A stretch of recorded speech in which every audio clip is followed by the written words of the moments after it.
नमस्कार, स्वागत है आप लोगों का हिंदी साहित्य विवेचना में।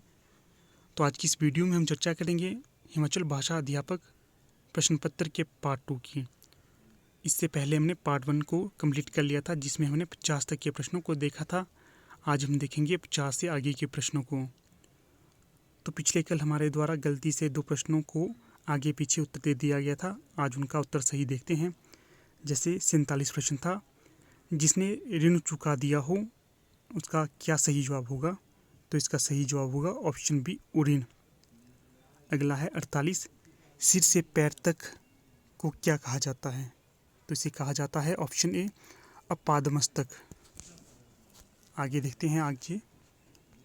आज का पहला प्रश्न है 51 से 60 तक अंग्रेजी शब्द को हिंदी में पारिभाषिक शब्द चुनने हैं। जैसे 51 का है अमेंडमेंट, तो इसका होगा ऑप्शन ए, संशोधन। अगला है 52, सर्कुलर, तो इसका होगा ऑप्शन बी, परिपत्र। अगला है 53, डिस्पैच, तो डिस्पैच का होगा ऑप्शन सी, प्रेषण। अगला है 54, अर्नड लीव, तो इसका होगा ऑप्शन बी, अर्जित अवकाश। अगला है 55, मेंटेनेंस, तो इसका होगा ऑप्शन ए, अनुरक्षण। 55 का ए। अगला है क्रेडिटर, तो इसका सही जवाब होगा 56 का बी, ऋणदाता। अगला है 57, अडल्टरेशन, तो इसका होगा ऑप्शन ए, अपमिश्रण, ये सही जवाब होगा। अगला है 58, बायोफिजिकल, तो इसका होगा ऑप्शन सी, जैव भौतिक।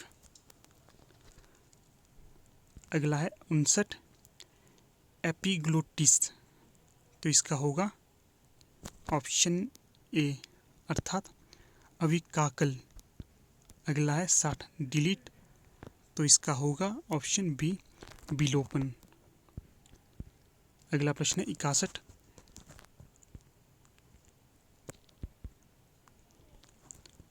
में है भरतमुनि का कौन सा ग्रंथ काव्यशास्त्री विषयक है? तो ये होगा ऑप्शन ए, नाट्यशास्त्र। भरतमुनि के द्वारा सिर्फ नाट्यशास्त्र को लिखा गया है, इसके साथ कोई ग्रंथ नहीं लिखा गया है। अगला प्रश्न है 62, कंप, स्वेद, मुख का पीला पड़ना आदि कौन सी अभिनय है? तो ये है सात्विक, ऑप्शन ए। अगला है 63, संचारी भावों की संख्या कितनी है? तो संचारी भावों की संख्या है, इसका सही जवाब वैसे तो 33 होगा, पर यहाँ पर जो संचारी भावों की संख्या मानी गई है बोर्ड के द्वारा, वो मानी गई है ऑप्शन ए, 36। अगला प्रश्न है रूपक के कितने भेद माने जाते हैं? तो माने जाते हैं रूपक के भेद 10, ऑप्शन डी। अगला है प्रश्न संख्या 65 से 70 तक शब्दों का भाववाचक संज्ञा बतानी है। 65 है भारतीय, तो भारतीय की भाववाचक संज्ञा होगी भारतीयता, ऑप्शन सी। अगला है 66 में है कुशल, तो कुशल की भाववाचक संज्ञा होगी कुशलता। अगला है 67 में सुंदर की भाववाचक संज्ञा होगी सौंदर्य, ऑप्शन सी। अगला है 68 है नीला, तो नीला की भाववाचक संज्ञा होगी डी, नीलिमा। अगला है 69 में पूछा गया योग्य की भाववाचक संज्ञा, तो योग्य की भाववाचक संज्ञा होगी ऑप्शन बी, योग्यता। अगला है 70, तो 70 में मनुष्य की भाववाचक संज्ञा पूछी गई है, तो ये होगी मनुष्यता। अगला है 71, पुरुषवाचक सर्वनाम कितने प्रकार के होते हैं? तो ये होते हैं 3 प्रकार के, ऑप्शन ए। अगला है 72, मैं आप चला जाऊंगा, मैं आप है, तो जो यहाँ पर आप होगा ये है निजवाचक, सी सही जवाब होगा। अगला है 73, आज गंगा जल मैला हो गया है, विशेषण चुनिए, तो यहाँ पर जो विशेषण होगा तो ये होगा मैला विशेषण। अगला है 74, अधोलिखित वाक्य में मुख्य क्रिया चुनिए, तो वाक्य है मैं यह सामान उठाकर नहीं भाग सकता। तो जो यहाँ पर मुख्य क्रिया है तो ये होगी भाग, ऑप्शन बी। अगला है 75, अध्यापक के बच्चों को प्रेम पूर्वक प्रश्न समझाया। वाक्य है अध्यापक ने बच्चों को प्रेम पूर्वक प्रश्न समझाया। इस वाक्य में कौन सी क्रिया प्रयुक्त हुई है? तो ये हुई है ऑप्शन बी कर्मक क्रिया।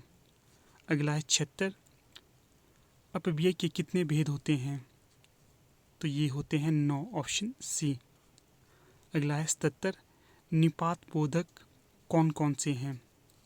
तो ये हैं ऑप्शन डी सभी, अर्थात निषेध बोधक, तुलना बोधक, बल प्रदायक एवं सीमा बोधक। अगला है 78, प्रज्वलित में कौन सा उपसर्ग प्रयुक्त हुआ है? तो ये हुआ है ऑप्शन बी प्र। अगला है 79, उल्लंघन में कौन सा उपसर्ग प्रयुक्त हुआ है? तो उल्लंघन में जो उपसर्ग प्रयुक्त हुआ है ये है ऑप्शन डी उत। अगला है 80, प्रत्यय मूल रूप से डैश होते हैं। तो प्रत्यय होते हैं शब्दांश, ऑप्शन बी। अगला है 81, निम्नलिखित शब्द में कौन सी स्त्रीवाची प्रत्यय प्रयुक्त हुआ है? तो ये हुआ है इक्का, ऑप्शन डी। बालिका में इक्का प्रत्यय प्रयुक्त हुआ है। अगला है 82, बहुब्रीहि समास में प्रयोग होता है।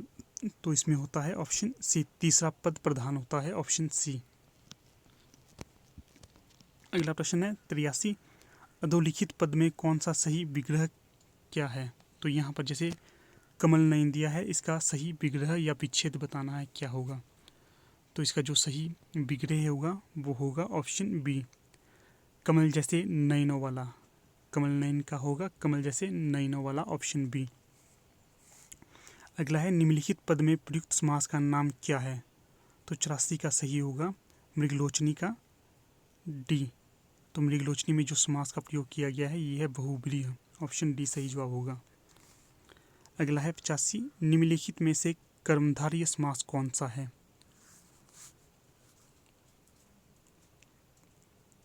तो ये होगा सी, दीर्घबाहु। दीर्घबाहु में कर्मधारय समास का प्रयोग किया गया है। आगे है 86,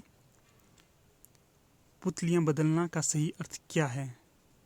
तो यहाँ पर मुहावरे का अर्थ पूछा गया है, तो ये होगा मरणासन होना, ऑप्शन बी। अगला है 87, पीठ पर हाथ फेरना का सही अर्थ क्या है? तो ये होगा ऑप्शन सी, शाबाशी देना। अगला है 88, निम्नलिखित शब्द का संधि विच्छेद कीजिए। तो शब्द है उच्छिष्ट, तो इसका जो सही संधि विच्छेद होगा वो होगा बी, उत जमा शिष्ट। अगला है 89, निम्नलिखित की संधि कीजिए। तो शब्द है अति जमा अल्प, तो इसका होगा सी, अति अल्प। अगला है 90, रस सिद्धांत के संस्थापक आचार्य कौन थे? तो ये थे ऑप्शन ए भर्तमुनि। इनकी जो प्रसिद्ध रचना है वो है नाट्यशास्त्र। अगला है 91, वक्रोक्ति जीवितम किसकी रचना है? तो ये है ऑप्शन सी, कुंतक की। अगला है 92, आलोचना शब्द किस धातु से निष्पन्न हुआ है? तो ये हुआ है ऑप्शन ए, लोच से। अगला है 93, आश्रय की चेष्टाओं को क्या कहते हैं? इन्हें कहा जाता है अनुभाव, ऑप्शन ए। अगला है 94, श्रृंगार रस का स्थायी भाव क्या है? तो ये है ऑप्शन सी, निर्वेद। अगला है 95, विवत्स रस का स्थायी भाव क्या है? तो ये है ऑप्शन डी, जुगुप्सा। अगला है 96, श्लेष का शाब्दिक अर्थ क्या है? तो श्लेष का शाब्दिक अर्थ होगा जुड़ा हुआ, ऑप्शन सी। अगला है 97, जब वक्ता द्वारा कही बात का श्रोता कोई और ही अर्थ लगाता है तो वहाँ पर कौन सा अलंकार होता है? तो यहाँ पर होता है वक्रोक्ति अलंकार, ऑप्शन सी। अगला है 98, छंदसूत्र के रचयिता कौन थे? तो ये थे ऑप्शन सी, आचार्य पिंगल। 99 प्रश्न है, किस छंद के प्रत्येक चरण में 16 मात्राएं होती हैं? तो ये होती हैं चौपाई में। कई बार ये प्रश्न भी पूछा जाता है कि चौपाई में कितनी मात्राएं होती है? तो चौपाई में होती है 15 और चौपाई में 16। अगला है, लक्षणा शब्द शक्ति के कितने भेद होते हैं? तो ये होते हैं ऑप्शन ए 2।